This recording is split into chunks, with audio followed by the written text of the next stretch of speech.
Mario Strikers Battle League is the third game in the Mario Strikers series. The two previous games before it were Super Mario Strikers and Mario Strikers Charged. Both games are received very well and looked upon fondly in the community. Charged sold extremely well. For a while, it was the most sold Mario sports game for quite a while. I believe it was until Mario Tennis Aces where that was finally broken. In the years following the release of Mario Strikers Charged, fans have been begging for another game in the Mario Strikers series. In the February 9th, 2022 Nintendo Direct, they finally unveiled the third game in the Mario Strikers series. Funny story, but I remember watching this Nintendo Direct during lunch at school, and when I saw the trailer for this game, like the very first frame, I lost my mind. I was actually, I screamed. I started crying in just sheer happiness that my dream had finally come true. But then I watched the rest of the video, and the smile on my face soon began to fade. Don't get me wrong, I was still super hyped for the game, but so many things just seemed off or wrong. I ended up going home that day, and I decided to make a video voicing my concerns, my thoughts, my feelings on that trailer, and ended up seeing that a lot of people thought the same way. In the hype cycle for this game, I actually went and dug up my Wii, since that's easier to hack than the Wii U, and I started playing online Mario Strikers Charged for the very first time with the Mario Strikers Discord community. Don't worry, I've been playing this game for years, I'm not a newbie, I know what I'm talking about. I didn't grow up playing Super Mario Strikers, but I did play a little bit of it on Dolphin, and had quite a bit of fun with it. I bought Battle League on June 10th. We waited 15 years for this game. Keep that in mind throughout this video. Also, a really quick thing, but that's going to become very important when you see the footage in some of the parts of this video. I have a really shitty capture card. This capture card has quite a big frame delay, and I'm not rich. I don't have a monitor. I just have my computer, so I just play off of OBS, which means the time between hitting a button to the thing actually happening on the screen is pretty big. Timing is off. Oh well, deal with it. I dealt with it. You can deal with it too. Thank you. Watch the video. Bye. I want to start by talking about the marketing for this game.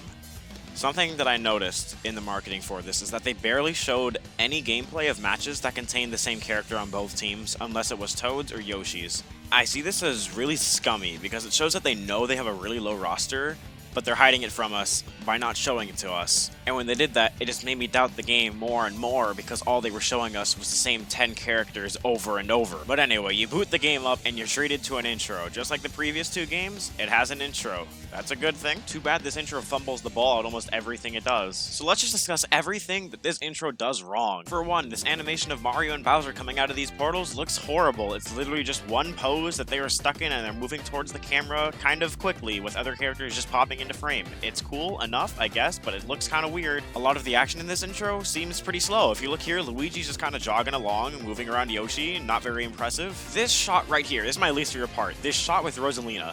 Literally, it just shows her running up, stands there for a second, it zooms in on her, she makes a little noise, and then that's it. Why is that there? There is no reason for that to be there. They could have cut out the zoom in on her, they could have just made her run up to the ball. Let me fix it real quick. Wow, look at that, it's way better. It's almost like it was cut for time. You know, something that everybody really liked in the previous games was that every single scene flowed together really seamlessly. The ball would transition the screen to a different map, to a different area, to different teams playing against each other, to different animations, different expressions, and Charged had a really big sense of scope, making every single scene feel like a massive battle was going down. In Battle League, while there are, yes, admittedly, there are transitions with the ball or like Bowser's fire, it doesn't happen that much. And even when it does, it doesn't really feel that cool, or like you're not really that excited because the things before it weren't that cool to begin with. And then we have a scene here where Toad slowly shoots the ball and Boom Boom blocks it. You know, for all the shit that Boom Boom takes in this game, he blocked it. Good job on him. And then Bowser just roars for some reason. Like, you could make the argument like, hey, he roared because Toad took the shot. Why are you roaring? Your keeper blocked it. There's no reason to do that. He just did that for literally no reason. And then right here, Yoshi gets the ball, and he does this really nice animation. That looks great. But why did he do that? There's no one around him. The previous scene didn't transition into this, so like, there is no threat that's approaching Yoshi. Why is he doing this? Just to look cool? I guess, but like, you could have just passed it as well. We then finish on Luigi passing Mario the ball. He does a Hyper Strike, and that's the end of the opening. That was pretty shit. So we're already off to a pretty bad start, but hey, let's see what else this game has to offer. Fucking nothing. We head to the training mode where it's a pretty decent showing of the mechanics of the game. It lets you experiment with the perfect timing of, say, the dodge rolls or the shooting or the passing. It gives you room to do that. It even lets you attack against the other players. They spawn in some Yoshis, and you know what? It's pretty good. I like the tutorial. The gear system in this game honestly isn't that bad. It's a pretty fun way to customize your character. I kind of see it in the same way that Mario Kart lets you customize your kart. It's pretty fun. You can make some characters look really fucking stupid, like Toad with this big ass head. I love it. And there's a pretty good balance of what the gear does to your character and their specific traits. What happens to one can take away from another, and that's a pretty good idea. A big part of me does miss how it was in Strikers Charged, where characters had their own specific traits. But now being able to customize it, that's actually pretty good. I like this. Strikers Club. I have not experienced this because not only do I not want to, it hasn't been available yet. They didn't do a very good job of showing it off in the marketing, I feel like, and I'm just not very attached to it in any way. I don't think it really matters much anyway, because all you can really get is coins and just aesthetics for the maps, which, speaking of those maps, there are only 5 maps, and every single one of them is just grass. There are no hazards in this game whatsoever. And like, it doesn't even seem like it's that hard to add more than 5. If you're just gonna make them all grass, why not do like 10 maps? Which, yeah, they can still be all grass, I guess. I'll still hate it. But at least give them aesthetics that aren't these 5. Add more. What doesn't help even more so is that none of these are unique to Mario Strikers. Every single layout in these maps has been seen in other Mario games. Look at Mario Strikers Charged. How many maps are there? There's 17! There are more than triple what Battle League has in a game that came out 15 fucking years ago. And guess what? Most of the new maps that Strikers Charged introduced all had their own gimmick that were fun to play in. And yes, I said new maps. Strikers Charged brought back every single map from the first game. They even redesigned some parts of it to make it look better. If you want to call it cheap that they brought back stages from the first game, then fine. You know what? That's okay. It still has double what Battle League has. And even on these classic stages, some of them have like a metallic ground. Some of them, while yes, they do have grass, it's very detailed. And with that detail, they added all the stylization that makes Mario Strikers Mario Strikers. They didn't make these environments look like fucking plastic. And speaking of the maps, these are much smaller than how they were in Mario Strikers Charged. That doesn't seem like too big a deal, but when you factor in how small it is and how if you want to change your character in a crowded area, you're not going to get the character you want to choose. What ends up happening is that you get a character that isn't near the ball, and your opponent basically has a free shot because you're not playing as a character who's closer to them. Now, granted, this doesn't happen that much, but the fact that it can happen and your opponent can get a free goal, that's not good. That really is not good. It's okay though, because in the previous game, you were able to change the camera to make it look dynamic, static. You can have it on different levels to make it zoom in or out more. It was really cool that you can actually change it to look how you want. There is no visual option at all in Battle League. You are stuck with the default camera angle and you have no way to change that. I don't understand why Battle League feels the need to get rid of things like that. And speaking of this regression in Battle League, let's look over at the items. In Super Mario Strikers, you had 14 different items that you could use. Mario Strikers Charged had 15 items. How many items does Battle League have? There's only 6! Not a single one of them are new. They got rid of the variations between the red shells and the green shells. The bananas are only 1 now. The shells that freeze you are gone. The spiky shells are gone. The chain chomp that chases after your opponent's players is gone. And worst of all, they've got rid of the captain abilities. They were another dose of personality and character that added to the players so much more. And don't even tell me that they had to get rid of the captain abilities because the captain system is no longer in this game. They easily could have done what they did with the orbs and just made it so you have to collect the captain ability, then you can use it. Okay, I'm getting sick of this shit. Let's just go to the animation. So in Battle League, they made it a lot more polished. The characters have a lot more facial expressions because obviously they do. It's next level games. They excel at that. Just like the previous games, it really pushes the hardware in terms of what these characters' faces can do. However, I do have a complaint about these animations. Or should I say several. These animations are much, much longer than they were in Charged. Not only that, but these animations don't really push their personalities nearly as much as they did in Charged. All these animations just remind me that this is all just the Happy Mario gang, except just a little bit more. But I expect more than just a little bit more when it comes to Mario Strikers. And when I mean a little more, I mean that they only have 1 losing animation and only 2 winning animations. In Mario Strikers Charged, they have 2 losing animations, and they have anywhere from 4 to 8 winning animations. Now, this is subjective, but I think every animation in Charged is better than Battle League's. At least they kept the animations for when you win one of the cups. They have a different animation for that. That is good. Speaking of which, the quote-unquote story mode in Battle League is so underwhelmingly easy, I was actually laughing at it. It is so nothing in quantity, and there is no point in doing it because all you get is coins. And this is just from my experience, but I didn't lose a single match in the entire run of story mode, and that includes galactic mode. And now here's the thing, I wasn't able to record it on my computer because, granted, it is a little bit difficult. I wouldn't want to play with the amount of input lag that I get when I play on OBS, but it's okay, because I can show you all that I won every single round and didn't lose any, and the records are...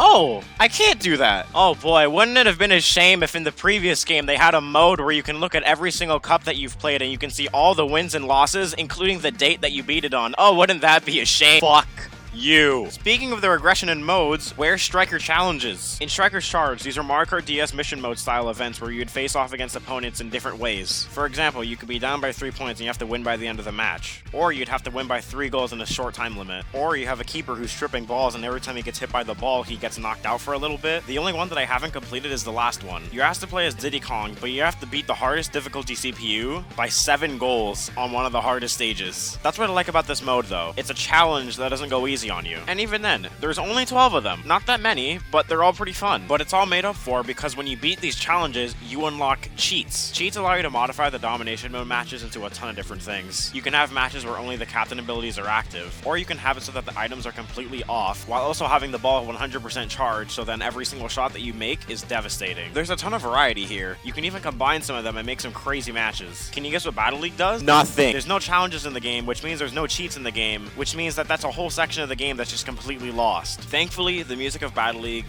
is really good. They have some really good remixes of older Mario songs, as well as remixing some Striker's Charge tracks, which I really liked. All of them have a very rock-heavy theme, and I really like that because rock is one of my favorite genres. However, even this has a problem. In Striker's Charge, the characters had their own musical theme.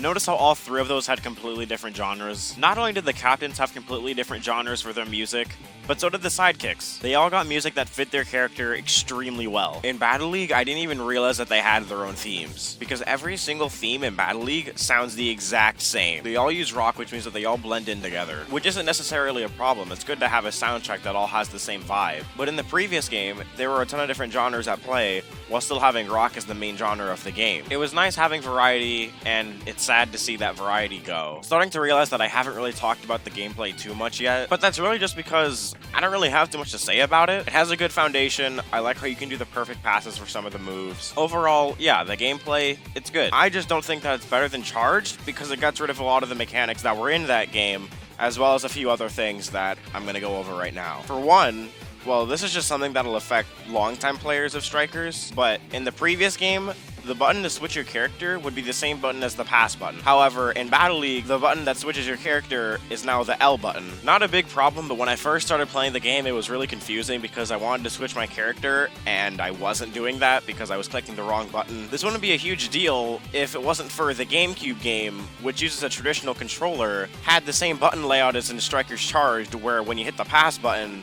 that switches your character. I see this as a really unnecessary change, but it's not that big of a deal, it's just kind of frustrating. Since we're still on the topic of the gameplay, I want to talk about Boom Boom. In the previous game, you control the critters. They are the keepers of your team. This dumbass turtle who only makes noises with grunts and has replaced the critters. Now, listen, this really wouldn't be too big of a problem if he wasn't complete ass in this game. This bitch fails to block shots that aren't charged at all, and he gets stunned by stronger shots for so long. He just lays there on the floor. Here's a big problem I have with Boom Boom.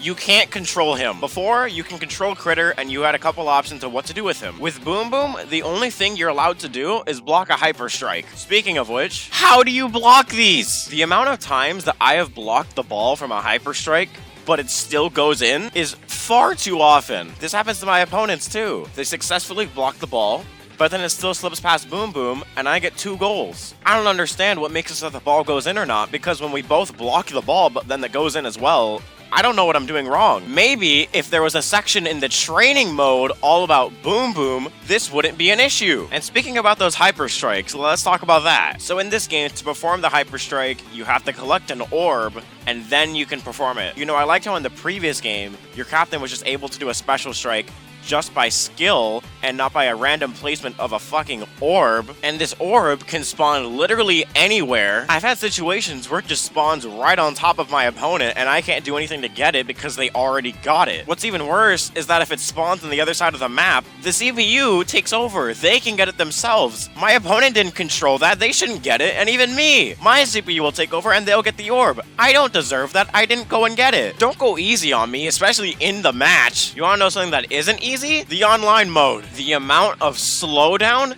and additional input lag that happens to me in these online matches is ridiculous. You're telling me you have a game with a lot of mechanics that involve you timing the passes and shots of your ball, and then you have an online mode where you can barely do that because of the amount of frame drops? Now yes, granted, Strikers Charged Online wasn't the best, but it was a 2007 Wii game. What are you expecting? Okay, I don't have a transition for this one. Let's just talk about the voice lines. In Super Mario Strikers and Mario Strikers Charged, all characters had unique voice lines that had never been heard in the Mario series before. They were unique and breathed life into these characters in these games. What does Battle League do? Every single voice line in this game are from other Mario games. Not a single one of them are unique to this game. Why did they cheap out so much on this game? Well, at least the character roster is pretty good.